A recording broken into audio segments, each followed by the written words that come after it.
Olá, bom dia meus caros irmãos e irmãs, queridos devotos e devotas de Santo Antônio, paz e bem. E chegamos até você com as nossas mensagens.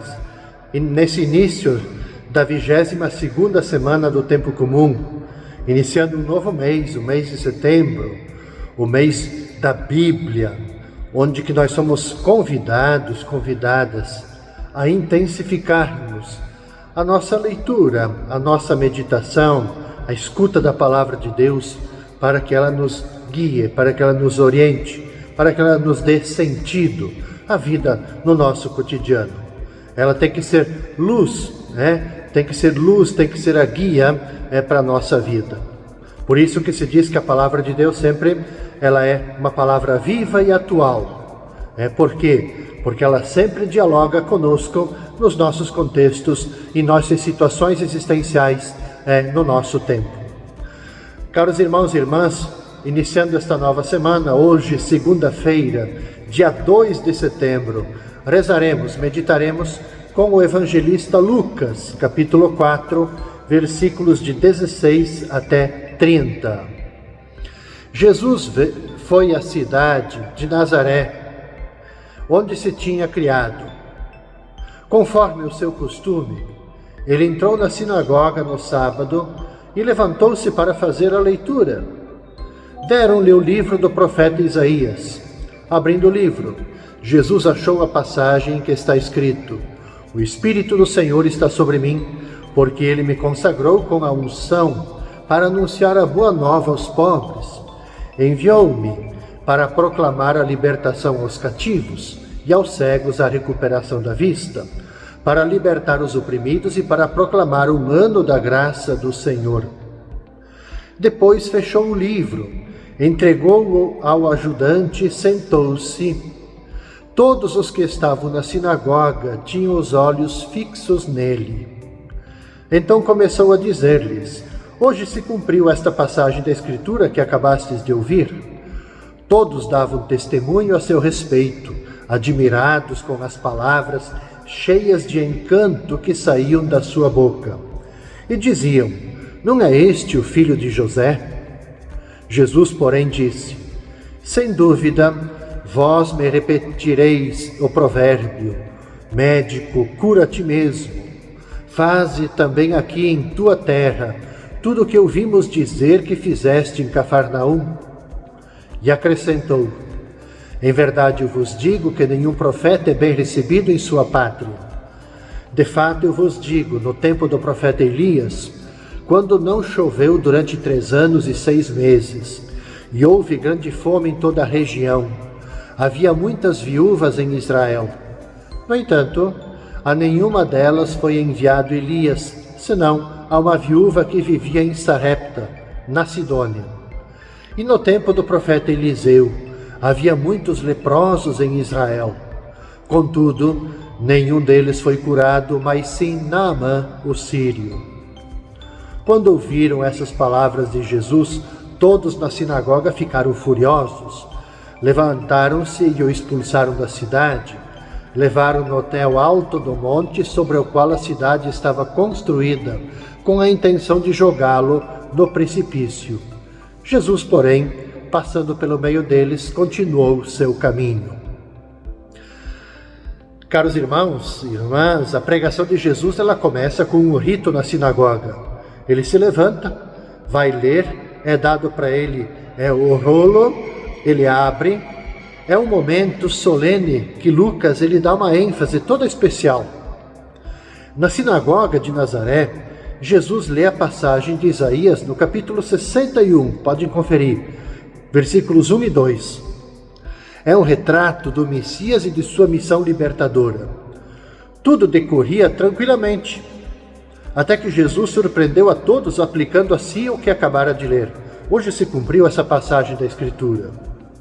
Houve cochichos, comentários, alguns ficaram admirados com suas palavras cheias de graça. Entretanto, Jesus sente que muitos concidadãos não o aceitam como Messias. Aproveita então para valorizar a fé e a conversão de estrangeiros, os pagãos. Ele desperta a indignação de muitos ali na Assembleia. A gente se pergunta, afinal, qual é a causa de tanto espanto? Jesus ele havia afirmado que o Espírito estava sobre ele. Logo sobre ele, uma pessoa simples ali da aldeia, o filho de José, que todo mundo conhecia. Ele não era sequer sacerdote do templo. Então, com que ousadia afirmava ter recebido o Espírito? Por trás dessas perguntas, ainda nos dias nossos atuais, está outra indagação. Será mesmo verdade que a salvação ela vem dos pequeninos, como proclama Jesus? Mas eu destaco que não era ainda só isso que causava espanto, indignação. Sob a ação do Espírito, desse mesmo Espírito, ele havia proclamado o ano jubilar, um ano de graça do Senhor, ano do perdão das dívidas. No Antigo Testamento tem muita menção a isso. De muitas leis o judaísmo ele não se esquecia. Mas esta, do perdão das dívidas, do ano jubilar, era melhor não lembrar. Aceitar o ano do jubileu significaria que eles deveriam parar de acumular, dar descanso à terra, deveriam perdoar as dívidas contraídas pelos mais pobres, enfim, buscar igualdade. Então era melhor tapar os ouvidos, não escutar. O Evangelho diz que, levados por fúria descontrolada, tentaram jogá-lo no precipício, e Jesus sai ileso. A sua missão está traçada. Ele conquistará multidões de pobres e marginalizados para o reino de Deus, porém será acompanhado pela inseparável sombra sempre da perseguição. Na terça-feira, caros irmãos e irmãs, dia 3 de setembro, nós vamos rezar, vamos meditar com o evangelista Lucas, capítulo 4, versículos de 31 até 37. Jesus desceu a Cafarnaum, cidade da Galileia, e aí ensinava aos sábados. As pessoas ficavam admiradas com o seu ensinamento, porque Jesus falava com autoridade. Na sinagoga havia um homem possuído pelo espírito de um demônio impuro, que gritou em alta voz: "O que queres de nós, Jesus Nazareno? Vieste para nos destruir? Eu sei quem tu és o Santo de Deus." Jesus o ameaçou dizendo: "Cala-te e sai dele." Então o demônio lançou o homem no chão, saiu dele e não lhe fez mal nenhum. O espanto se apossou de todos e eles comentavam entre si: "Que palavra é essa? Ele manda nos espíritos impuros com autoridade e poder e eles saem." E a fama de Jesus se espalhava em todos os lugares da redondeza. Veja, a distância entre Nazaré e Cafarnaum, ela é muito curta. E Jesus percorre de Nazaré a Cafarnaum para anunciar e para curar. Para o evangelista Lucas, são esses os modos como Jesus mostra a autoridade de que está revestido. A autoridade de Jesus. A palavra a autoridade quer mostrar através de quê? Da sua palavra e da sua ação, dos seus gestos. Essa é a autoridade de Jesus. Por quê? Porque a palavra de Jesus ela é eficaz. Ela realiza exatamente aquilo que ela significa. Diz o Evangelho, ele dá ordem e os espíritos impuros e eles saem. Então, quero mostrar exatamente essa autoridade que vem de Deus. Os gestos terapêuticos de Jesus levam para as pessoas conforto, levam para as pessoas vida, de todos, a todos que precisam de conforto e de mais vida. A intervenção de Jesus tem dois efeitos, digamos, colaterais. Mostra que suscita espanto em alguns e faz com que a sua fama se espalhe pela região, como nos fala bem no finalzinho do Evangelho. Diante da multidão maravilhada, Jesus expulsa o demônio impuro. E, segundo a mentalidade da época, a doença ela era atribuída sempre a um poder maligno personificado, no caso, o demônio. Então, como entender essa expulsão? A principal ação do demônio é alienar as pessoas, impedindo essas pessoas de pensar, de agir por elas mesmas. E tudo aquilo que aliena as pessoas é mau, é ruim, é demoníaco. E então compreendemos que as ideologias, as propagandas mentirosas, os sistemas, as estruturas opressoras são agentes do demônio. Por que são agentes do demônio? Porque enganam, porque manipulam, porque impedem as pessoas de serem elas mesmas, de terem liberdade, de terem vida plena. Paralisa as pessoas, as ações e as mentes das pessoas. Esse é o significado do demônio. Jesus quer ser escutado e acolhido por todos e por cada uma das pessoas. Por isso que Jesus, e por isso que também a fama de Jesus, ela se espalha, porque Jesus fala ao coração das pessoas. Jesus cura o corpo das pessoas. Ou seja, é uma intervenção libertadora que revela a eficácia da palavra de Jesus. Quarta-feira, caros irmãos e irmãs, dia 4 de setembro, vamos rezar, vamos meditar com o evangelista Lucas, capítulo 4, versículos de 38 até 44. Jesus saiu da sinagoga e entrou na casa de Simão. A sogra de Simão estava sofrendo com febre alta e pediram a Jesus em favor dela. Inclinando-se sobre ela, Jesus ameaçou a febre e a febre a deixou. Imediatamente, ela se levantou e começou a servi-los. Ao pôr do sol, todos os que tinham doentes atingidos por diversos males os levaram a Jesus. E Jesus colocava a mão em cada um deles e os curava. De muitas pessoas também saíam demônios, gritando: Tu és o Filho de Deus? Jesus os ameaçava e não os deixava falar, porque sabiam que ele era o Messias. Ao raiar do dia, Jesus saiu e foi para um lugar deserto. As multidões o procuravam, e indo até ele, tentavam impedi-lo que os deixasse. Mas Jesus disse: Eu devo anunciar a boa nova do reino de Deus também em outras cidades, porque foi para isso que eu fui enviado. E pregava nas sinagogas da Judéia. Para os conterrâneos de Jesus, a doença é uma forma de dominação do adversário.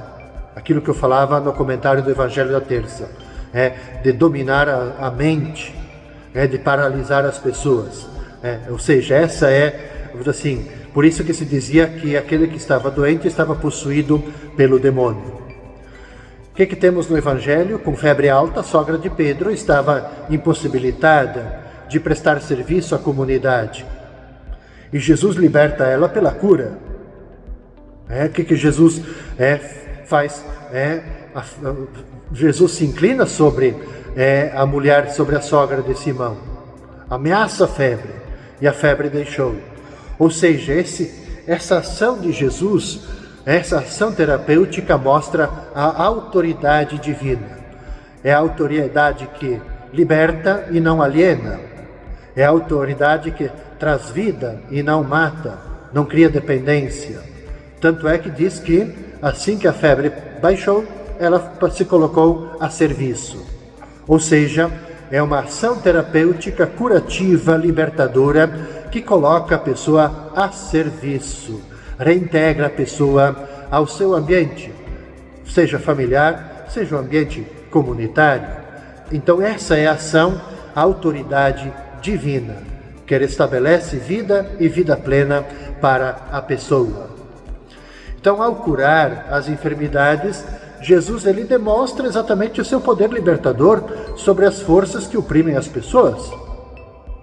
E com isso vai se concretizando a atividade libertadora de Jesus, que já está lá no Antigo Testamento, no Cântico de Zacarias, já está colocada, bem no início do Cântico de Zacarias. aliás, no início do evangelista Lucas, desculpe, eu falei do Antigo Testamento, no Cântico de Zacarias, no início do Evangelho de Lucas, no primeiro capítulo, aliás, e que depois é anunciada pelo próprio Jesus no seu discurso inaugural na sinagoga de Nazaré.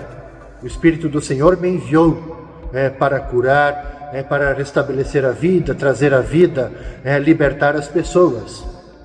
Então o Evangelho de Lucas apresenta Jesus sempre a caminho, de modo que ninguém consegue segurá-lo.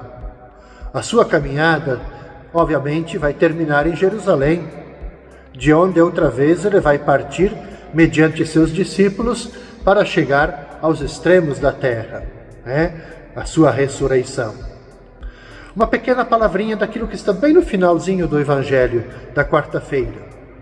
Eu devo anunciar a boa nova do reino em outros lugares, porque para isso é que fui enviado. Veja essa frase, para isso fui enviado, é como que para nós hoje dizermos assim, que não existe nas nossas comunidades, numa paróquia, numa diocese, não existe evangelização sem missão. Isso é muito importante. Nós somos enviados para a missão, e é através da missão, do encontro nosso com as pessoas, com aqueles que mais necessitam, que acontece a evangelização. De nós, como Jesus, falarmos aos corações, de como Jesus, através dos nossos gestos, das nossas atitudes, restabelecer a vida e a dignidade das pessoas. Para isso que você foi enviado, para isso que todos nós somos enviados. Somos enviados em missão para curar, para fazer o bem, para restabelecer a vida e a dignidade, para anunciarmos o reino de Deus. Concluo, caros irmãos, as meditações desta primeira parte da 22ª semana do Tempo Comum. Vamos nos encontrar na quinta-feira pela manhã, neste mesmo horário. Desejo a todos vocês um bom início de semana. Que Santo Antônio cuide, abençoe, proteja todos vocês. Paz e bem.